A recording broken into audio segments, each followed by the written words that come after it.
बिस्मिल्लाहिर्रहमानिर्रहीम। अस्सलाम वालेकुम। उम्मीद करती हूँ आप सब लोग खैरियत से होंगे।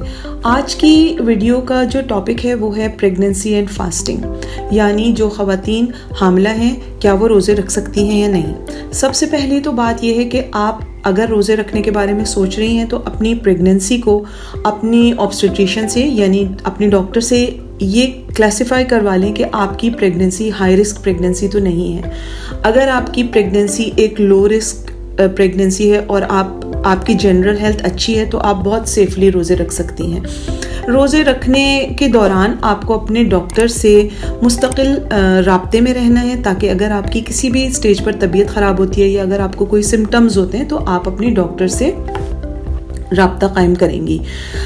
अगर आप रोज़े रखना चाहती हैं तो जो सबसे इम्पॉर्टेंट बात ये है वो ये है कि आप अफ्तार से सहरी के दरमियान 2 से 3 लीटर आपको पानी पीना है, क्योंकि रोज़े का जो सबसे बड़ा प्रॉब्लम हो सकता है हमल के ऊपर वो है पानी की कमी।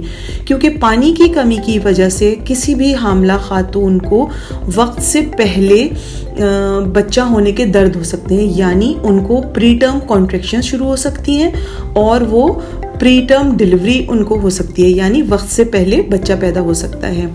अगर आप 2 से 3 लीटर पानी पीती हैं तो इसका रिस्क कम हो जाता है। इसके अलावा आपको अफ्तार से सहर के दरमियान बहुत ज़्यादा मीठी चीज़ें, बहुत ज़्यादा तली हुई चीज़ें, बहुत ज़्यादा नमकीन चीज़ें खाने से गुरेज करना है।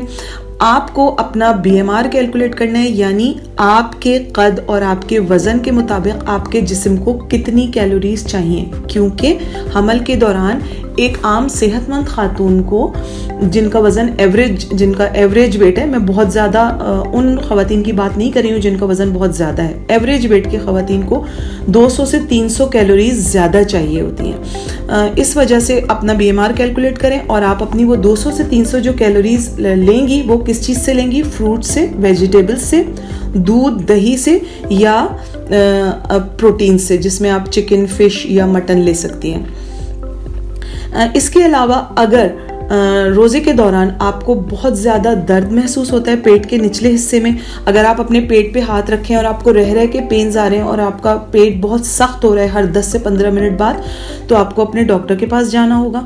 अगर आपका पेशाब बहुत ज़्यादा डार्क कलर का आ रहा है और उसमें बहुत ज़्यादा बू आ रही है तो आपको अपने डॉक्टर के पास जाना होगा। इसके अलावा अगर आपको बच्चे की हरकत कम महसूस हो रही है, कमर के निचले हिस्से में बहुत ज़्यादा दर्द महसूस हो रहा है, पानी छूट जाता है या खून आता है, इन तमाम सूरतों में आपको डॉक्टर के पास जाना होगा। ये तो हो गई बात आपके एक एवरेज खातून की जो कि सेहतमंद है और रोज़ा रखना चाहती हैं। अब हम बात करेंगे एविडेंस बेस की। पूरी दुनिया में जो रिसर्चेज हुई हैं उन्होंने क्या देखा कि जिन ख़वातीन ने रोज़े रखे उनके साथ क्या हुआ। कुछ रिसर्चेस पाकिस्तान में भी हुई हैं, जैसे सिविल हॉस्पिटल कराची में, खैबर पख्तूनख्वा में और लाहौर में जो रिसर्चेस हुई हैं उनमें ये देखने में आया है कि वो ख़वातीन जिन्होंने रोज़े रखे उनके बच्चों के वज़न में कोई फ़र्क नहीं पड़ा जब उन्हें कंपेयर किया गया उन ख़वातीन से जिन्होंने रोज़े नहीं रखे, लेकिन उनके बच्चों के कद में 102 सेंटीमीटर का फ़र्क था। यानी उन ख़वातीन जिन्होंने रोज़े रखे उनके बच्चों के कद 1 से 2 सेंटीमीटर कम थे as compared to those ladies जिन्होंने रोज़े रखे थे। इसके अलावा अमेरिका और कनाडा की एक कंबाइंड रिसर्च हुई जिसमें उन्होंने ये देखा कि वो ख़वातीन जिन्होंने 22 से 27 हफ्ते के दौरान, अपने हमल के 22 से 27 हफ्ते के दौरान रोज़े रखे थे, उनको प्री टर्म लेबर पेन्स और प्री टर्म डिलीवरीज हुई हैं और इसका तनासुब 35% देखने में आया है। यानी अगर 100 औरतों ने रोज़े रखे तो उसमें से 35 ख़वातीन को प्री टर्म कॉन्ट्रैक्शंस महसूस हुई। जो सबसे बड़ी स्टडी हुई है इस सिलसिले में, जो कि पूरी दुनिया में इस वक्त सबसे वैलिड स्टडी मानी जाती है, वो UK मैनचेस्टर में हुई, जहां पर उन्होंने 31,000 ख़वातीन को एनरोल किया इस स्टडी में। इस स्टडी में हमारी हिंदू ख़वातीन भी शामिल थी, क्रिश्चियन ख़वातीन भी शामिल थी जो कि वो अपने हिसाब से रोज़े रखते हैं, और मुसलमान ख़वातीन भी शामिल थी। इस स्टडी में ये देखने में आया कि वो ख़वातीन जिन्होंने रोज़े फर्स्ट ट्राइमेस्टर के दौरान रखे, यानी शुरू के 3 महीने में रखे, उनके बच्चों के वज़न उन ख़वातीन से कम थे जिन्होंने रोज़े नहीं रखे।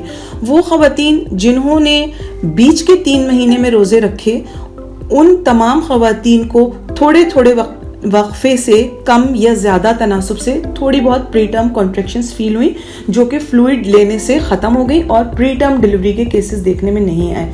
वो ख़वातीन जिन्होंने हमल के आखिरी 3 महीने में रोज़े रखे, उनके बच्चों में ना तो कोई पानी जो बच्चे के दरमियान चारों तरफ होता है उसमें कोई फ़र्क पड़ा, ना बच्चे के वज़न में कोई फ़र्क पड़ा, और ना ही बच्चे की नशोनुमा में कोई फ़र्क पड़ा। लेकिन जो मेन रिज़ल्ट इस पूरी स्टडी का सामने आया वो ये था कि इन तमाम ख़वातीन की जो प्लेसेंटा थी, जिन्होंने रोज़े रखे, उनकी जो प्लेसेंटा थी, यानी जिसको हम उर्दू में आवल नाल कहते हैं, उसका वज़न कम था एज कम्पेयर टू वो ख़वातीन जिन्होंने रोज़े नहीं रखे थे। इसके अलावा कोई ऐसा बैड आउटकम देखने में नहीं आया। इस एविडेंस बेस्ड स्टडी के बाद मैं ये समझती हूँ कि वो ख़वातीन जो कि लो रिस्क प्रेगनेंसी हैं और जो कि रोज़े रखना चाहती हैं, चाहे वो हमारी हिंदू बहनें हों, क्रिश्चियन बहनें हों या मुसलमान बहनें, वो सब लोग रोज़े रख सकते हैं, प्रोवाइडेड कि आप अपने डॉक्टर से मशवरा ज़रूर करें। अगर आपको कोई भी सिम्टम्स प्री टर्म डिलीवरी के या बच्चे की हरकत कम महसूस होती है या कोई और प्रॉब्लम होती है, तो आपके पास हॉस्पिटल जाने का इंतज़ाम हो और आप लोग अच्छा महसूस करें, यानी जनरली आपकी हेल्थ बेहतर है, तो आप ज़रूर रोज़े रख सकती हैं। मैं उम्मीद करती हूँ कि इस वीडियो से आपको ज़रूरी मालूमात कुछ ना कुछ मिली होंगी और ये आपके लिए फ़ायदेमंद साबित होगी। शुक्रिया।